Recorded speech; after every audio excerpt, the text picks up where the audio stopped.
Olá, que Deus te abençoe ricamente nesse dia, que a graça de Jesus esteja sobre a sua vida.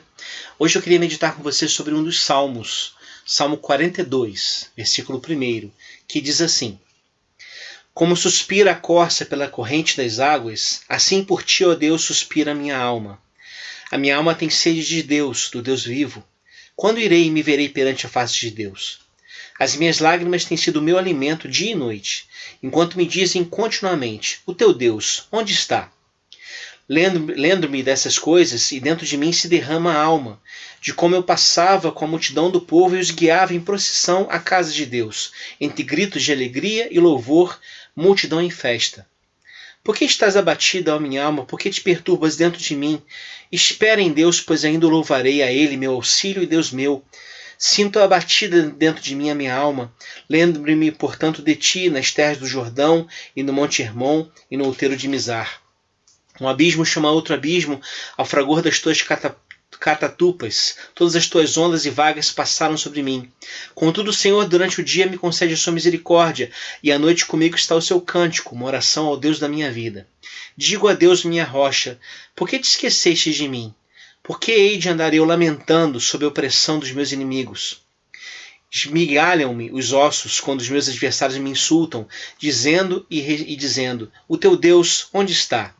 Por que estás abatida, ó minha alma? Por que te perturbas dentro de mim? Espera em Deus, pois ainda louvarei a Ele, meu auxílio e Deus meu. Os Salmos, de forma geral, são textos muito desafiadores. Na verdade, a Bíblia toda é muito desafiadora. E por uma razão muito simples.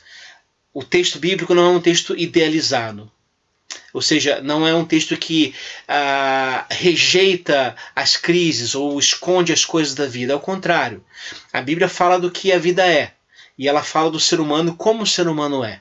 Então, nesse sentido, não está tudo certinho aqui no texto. As crises acontecem. Os salmos, talvez ainda mais enfaticamente, demonstram esse estado de coisas, da realidade de quem vive diante de Deus e diante do mundo. Porque os salmos não são Deus falando para o ser humano, mas os salmos são o ser humano, as pessoas, homens e mulheres, falando para Deus. E falando a partir da sua própria situação específica, contextual que vivem. Então, nesse sentido, os salmos desnudam a alma do salmista, para tentar de alguma maneira nos mostrar, até de forma pedagógica, que a vida é cheia de contradições. Ela não é apenas um momento de pura vitória, conquista e montes altos. Ela também é feita de perdas, de derrotas, de lágrimas e tristezas. Então a gente precisa levar primeiro a sério a condição da nossa própria existência. Nós vivemos num tempo que medicaliza a dor. Por quê? Porque a dor desestrutura, o sofrimento tira o nosso chão. Então nós estamos sendo ensinados dia após dia a rejeitar a dor, a não abraçar a dor, ou mesmo a rejeitá-la usando a fé. E como eu fico cansado de ver e de ouvir mensagens do tipo: quem está em Cristo nunca mais sofrerá, pare de sofrer, ou seja um super crente, tudo dará certo, que parece muito mais coach espiritual do que qualquer outra coisa. Essas mensagens não dizem nada, elas não acrescentam, elas na verdade acabam massacrando quem sofre. Tentando encontrar justificativas para o sofrimento alheio. É como se nós fôssemos muitas vezes como os amigos de Jó. Lembra lá do texto? Jó está sofrendo injustamente, perdeu família, perdeu bens, perdeu saúde. E aí os amigos de Jó tentam desculpar Deus, criticando Jó, dizendo que ele está passando tudo aquilo porque ele está em pecado. Esse tipo de discurso, que é muito comum, infelizmente, em nosso meio evangélico, precisa ser repudiado por nós. Porque diante do sofrimento, o que cabe é o ombro solidário, é a lágrima compartilhada, e não justificativas espúrias que tentam, na tentativa de desculpar Deus do sofrimento, acabam causando mais peso em quem sofre. Os salmos, portanto, nos ajudam nisso. No saltério, você tem afirmações de fé muito ousadas. Creio em Deus, confio no Senhor, louvarei a Deus porque Ele tem feito muito bem para mim. Por outro lado, também a gente encontra afirmações muito tenebrosas. Como diz lá o salmista: Senhor, até quando o Senhor vai se esquecer de mim? Para sempre? Onde o Senhor está? O Senhor morreu? O Senhor não aparece? O Senhor não liga? O Senhor não entra em contato? A situação de quem se sente abandonado por Deus. E aí descreve isso em forma de música. Os salmos, lembremos, os salmos são liturgia. Então até na nossa própria liturgia cabem também essas vozes de choro, de lágrima e de tristeza diante de Deus. Não utilizemos o nosso saltério litúrgico, as nossas canções das nossas igrejas hoje, apenas como motivos de vitória e conquista. Isso certamente existe. Mas também vamos cantar a tristeza, cantar a dor. Porque, como diria o Titãs, fugir da dor é fugir da própria cura, é loucura. Nesse sentido, os salmos são extremamente didáticos, extremamente pedagógicos. E nesse salmo aqui nós também temos uma leitura muito pedagógica, expressa aqui numa frase que se repete no salmo, que é uma pergunta. A pergunta é: o teu Deus, onde está? Lá no versículo 3, e depois se repete novamente lá no versículo 10. O teu Deus, onde está? Essa pergunta é uma pergunta que o salmista está ouvindo. Talvez nem tanto das pessoas à sua volta, mas está ouvindo do seu próprio coração. Essa é a pergunta que o salmista formula para si próprio. Não é a pergunta do ateísmo, não é a pergunta que rejeita Deus, não é a pergunta de quem não acredita em Deus, é o contrário.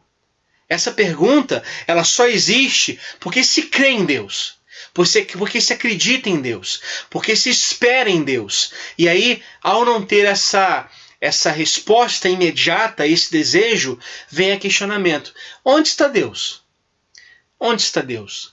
Onde está Deus na nossa vida hoje? Onde está Deus nessa pandemia? Onde está Deus nessas crises que enfrentamos? Onde está Deus? E aí o salmista vai tentar descrever o seu quadro, a sua alma, como ele se sente em relação a isso. Ele se sente abandonado. Deus não está presente. Parece que Deus evaporou. Você já teve essa sensação de, por exemplo, orar e parece que as suas orações esbarraram no teto e não subiram? Parece que você está falando à toa, a ninguém. E aí no fundo, lá no fundo, brota aquela sensação de que, na verdade, Deus não existe. Ou Deus não se importa, o que talvez seja pior. C.S. Lewis, um excelente autor que eu pesquiso, ele escreveu um livro chamado Anatomia de uma Dor, um luto em observação. Ele escreveu esse livro logo depois que a sua esposa morreu de câncer. E aí lá no livro ele diz o seguinte, vou tentar parafrasear aqui, ele fala assim: eu não estava tendo uma crise de fé em Deus, como achando que Deus não existisse. E por isso tinha acontecido o que aconteceu. Na verdade, a minha crise era mais intensa. Porque ele dizia, a minha crise era de como Deus é. Aí ele diz assim: volte-se para Deus quando tudo está bem, quando todas as coisas estão correndo muito bem na sua vida. O que você encontra? Você encontra uma casa em festa, portas abertas e braços acolhedores. Mas volte-se para Deus quando tudo está ruim, quando as coisas estão em crise. O que você encontra? Você encontra uma casa fechada, luzes apagadas e passos se afastando. E talvez a casa tenha sempre sido deserta. Esta é a noite escura da alma, da qual os místicos cristãos falaram na Idade Média, por exemplo. Aquele momento em que a gente se sente perdido, sem chão, sem razão para crer. Essa noite escura da alma todos enfrentamos, em maior ou menor grau. É aquele momento que o salmista aqui ilustra: o teu Deus, onde está?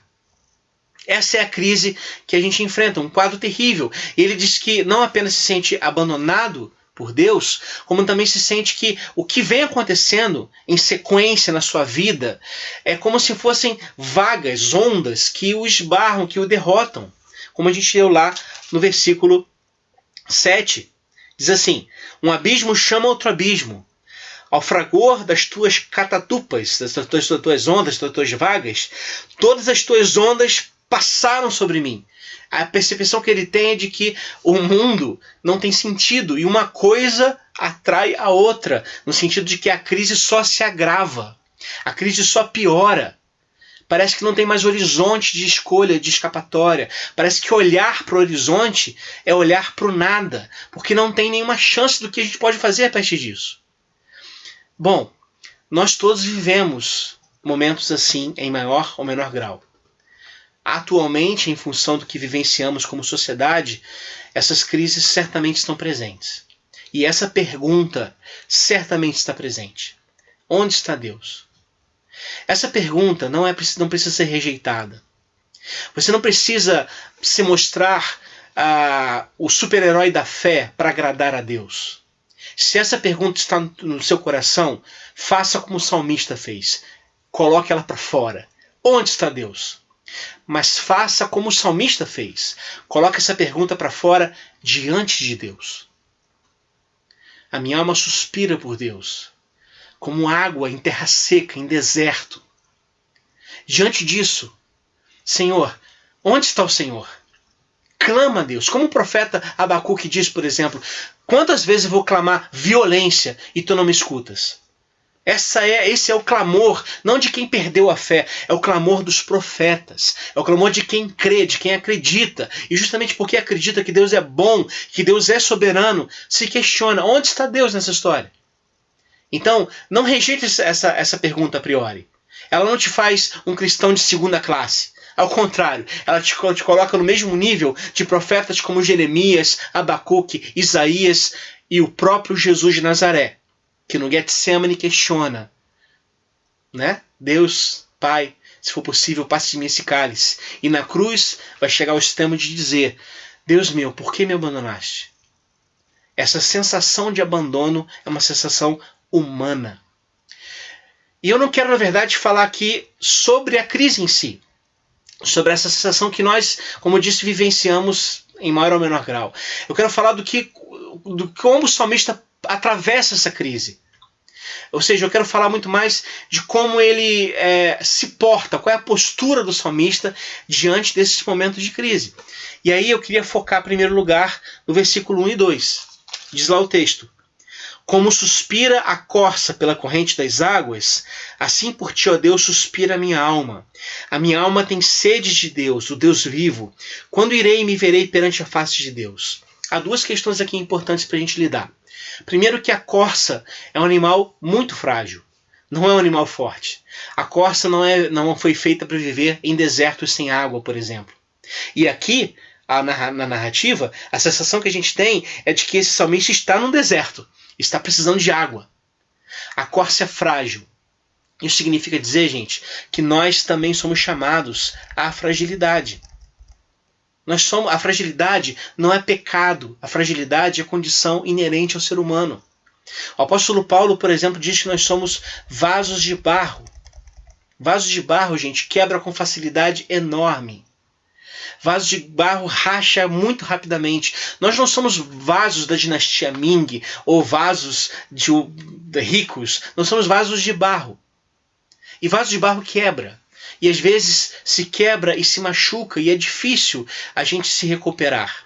Mas em relação a isso, eu preciso dizer a vocês, e eu digo para mim também, Deus é o oleiro que pega os caquinhos do jarro e remonta segundo a sua vontade. Ou seja, Deus não desiste de nós nunca. Mesmo quando nós nos sentimos fragilizados e nos sentimos sem fé. Aliás, a fragilidade é a única certeza que a gente tem. Mas Deus não desiste de nós. E outra coisa, a vida nos faz enfrentar crises e desafios que revelam essa fragilidade. E é bom que seja assim. Porque as crises, gente, por mais que elas sejam ruins, aparentemente negativas, elas têm elementos positivos também. Porque a crise permite amadurecimento, permite crescimento. Não é isso? Ai daquele que passou por essa vida e não viveu. Pode até ser mais sábio, mais sabe menos que eu, já dizia o poeta. Então, viver, gente, envolve essa lógica de enfrentar esses desafios como seres humanos que somos. Não como super-heróis da fé. Esqueça isso. Esqueça esse discurso triunfalista, idiota e vazio e hipócrita que as igrejas muitas vezes querem colocar sobre as pessoas. Esqueça isso.